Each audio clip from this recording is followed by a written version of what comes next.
Hey, what's going on, everybody? My name is Corey, better known as the Seaman. Now I want to welcome you to another edition of the Seaman's Cinema Sit Down. Oh man, Thursday was a good day for the Seaman.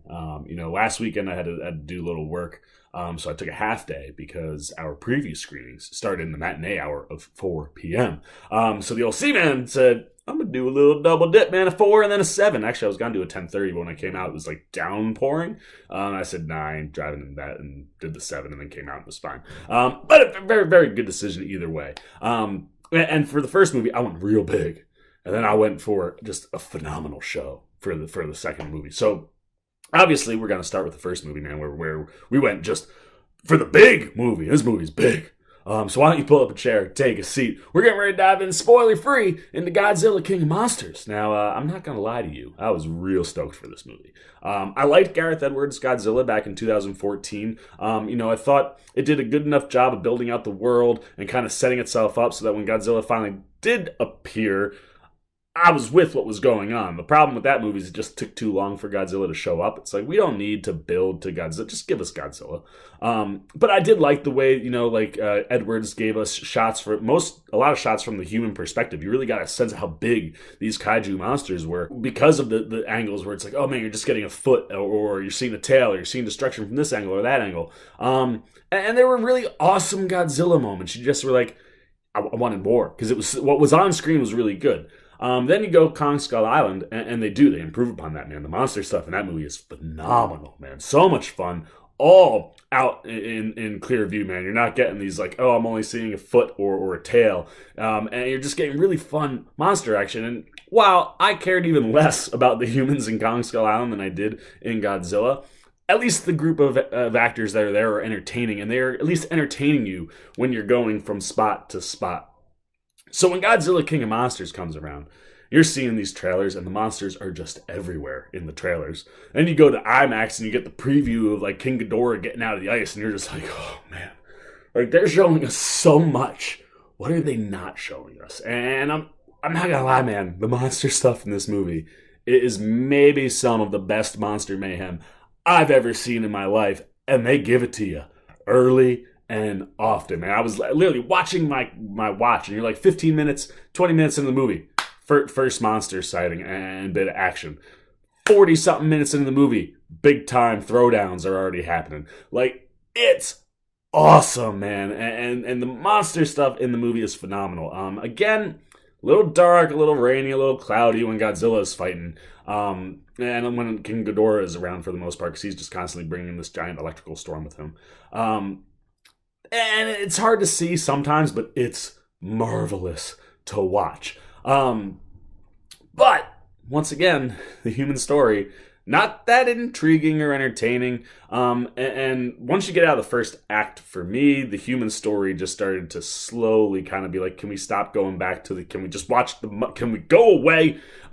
Like the first act, I thought it worked really well. We're getting really solid performances from folks like Kyle Chandler, Vera Farmiga, although I thought they could have given both of them more to do that was more interesting than what they were asked to do in the movie. If they were going to be in the movie that much, that would have been my only ask. But they do a good job with what they're given.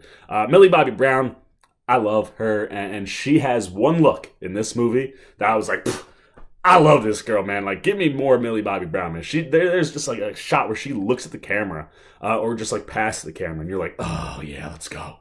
And I liked her performance, man. She really captured the fear and the terror, but also the intrigue and kind of the way she breaks apart the story. I like what they did with her. And then, of course, the only human I really cared about was Ken Watanabe, a guy who's been in all these movies, and they gave him a really nice moment in the movie where I was like, oh man, like I wasn't expecting to get punched in the chest, and you done punched me in the chest. And that stuff worked really well. But, Bradley Whitford delivers a lot of humor in the movie. It's really corny. It's really cheesy. But again, we're not here for this element. So I thought he did a good job. I love Sally Hawkins.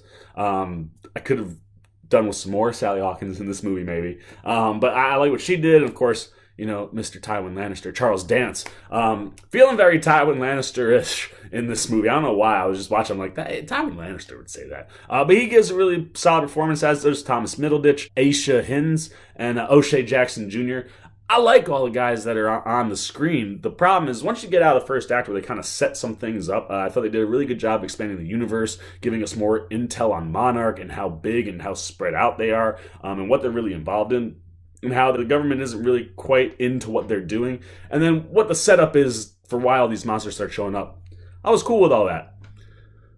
And like I said, as you go on, there's a shot in the third act where like things are about to throw down. You're like, yes. Like Godzilla just giving a look to the humans, like, okay, you guys can leave now. Like I'm handle things. And then that line in the trailer, like it's time for us to join the fight. And you're like getting ready for the throwdown, and something just comes into the view of the screen. You're like, come on.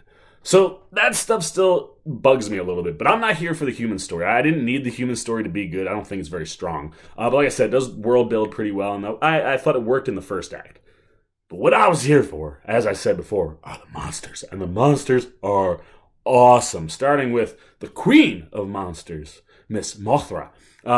Really, really cool the way they used her, man. You get, like, if you know the Godzilla universe and, like, how these monsters function and stuff, you get really great stuff with Mothra. You get her early, and then you get her in some of the most beautifully shot stuff you've ever seen. The cinematography and some of the shots you get in this movie. Some of them, we've seen like Ghidorah on that volcano with the cross in the front. Stuff like that is everywhere in this movie. I thought the cinematography was absolutely brilliant. I mean, granted, a lot of it's CGI, but the CGI is really quite brilliant. You get really, really beautiful shots. And like I said, that dark, cloudy, rainy, smoky bit, it can be tough sometimes, but when these monsters are lighting up, Godzilla's got the blue, Ghidorah's got the yellow. Oh, wow, man. You just get tons of beautiful stuff. And obviously, Mothra is the queen of beauty in this movie, man. She is gorgeous. Whether she is just displaying herself like you see with the waterfall in the trailer, or she's doing badass stuff. And don't sleep on Mothra. Mothra gonna come at you. And it's awesome, but always beautiful. I love the way they handled it. I just thought it was very fitting for that creature. Every time she's on screen, you're like, oh, God, yes. Then, of course, we've got King Ghidorah. And I like that we kind of built in some of his background and how he's different from these kaiju. So I would have liked to see them break into that lore more, especially because King Ghidorah's backstory is really quite interesting. So I like that we got that stuff. And then when he's on screen, oh, wow, man. I mean, the way his three heads operate is very much like the depictions of Chinese dragons that we get, where it's very snake-like. And that stuff works so well, man. And it's, like I said, it's big and it is gorgeous when he is on screen. But for me, I think maybe the unsung MVP of this movie is Rodan. Oh my goodness, great. When you talk beauty, Rodan's entrance in this movie is probably the best sequence of the whole film. When he shows up, how he enters, and then what you see him do, you're just like, oh wow. And his look is so cool. He looks like he's almost stone. And he looks similar to the beaked creatures in Dark Crystal, which I just personally loved. I was like, oh man, he's so cool looking. Like, I'm really in on the way he looks, the way he moves, the way he functions. And like I said, you get really cool big action with him, and his opening sequence is just outstanding. While he might be the unsung MVP, we're all here for Godzilla. And if there's one thing that this movie got right, it was giving us Godzilla right from the get-go, giving us lots of Godzilla, and everything about Godzilla in this movie is absolutely tremendous.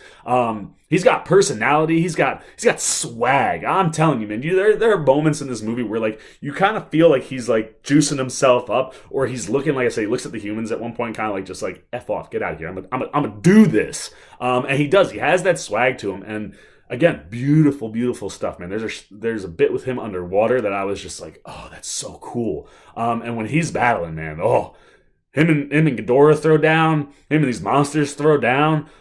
It is great. And the Ghidorah Godzilla stuff, there's something that happens the first time they run into each other. You're just like, what? Huh? And then something happens after that, and you're like, what? Like, it's absolutely amazing. And then the finale, like I said, although I wish we could maybe do like 30 minutes of just the monsters, the finale works so, so well. And there's a cheesy thing in there too, but I thought it worked because it was constantly building the anticipation for like what's going to happen.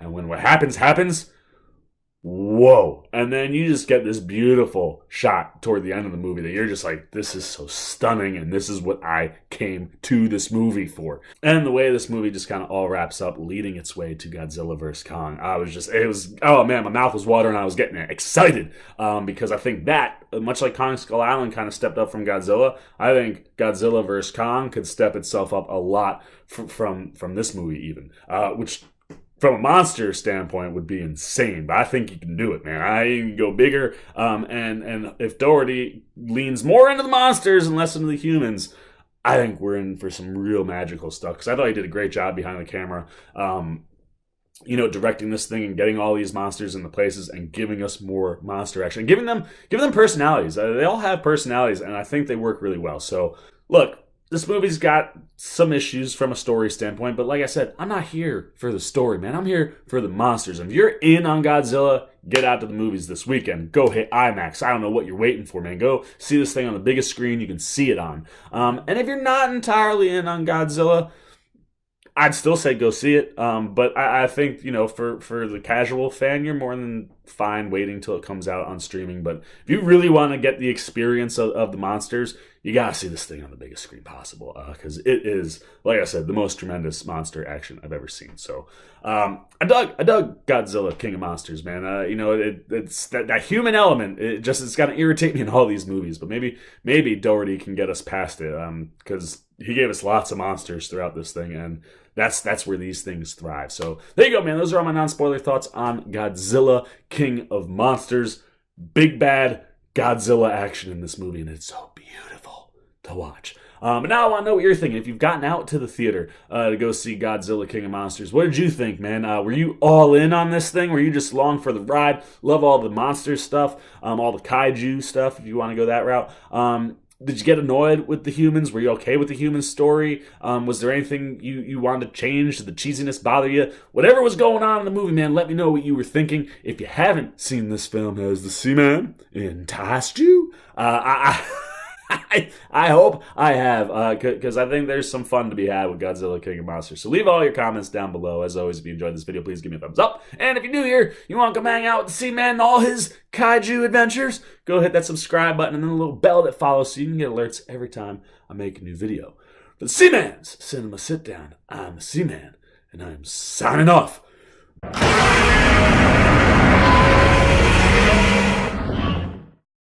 Well, you guys are still here? You must be looking for some more content. Well, don't worry, Seaman's got you covered, man. You got videos like this guy and this guy. And if you haven't yet, and you want to come check out all the Seaman goodies, join the Cinema Sit Down squad, man. Hit that subscribe button. And don't forget to hit the little bell down below that, too, so you can get alerts every time I make new videos.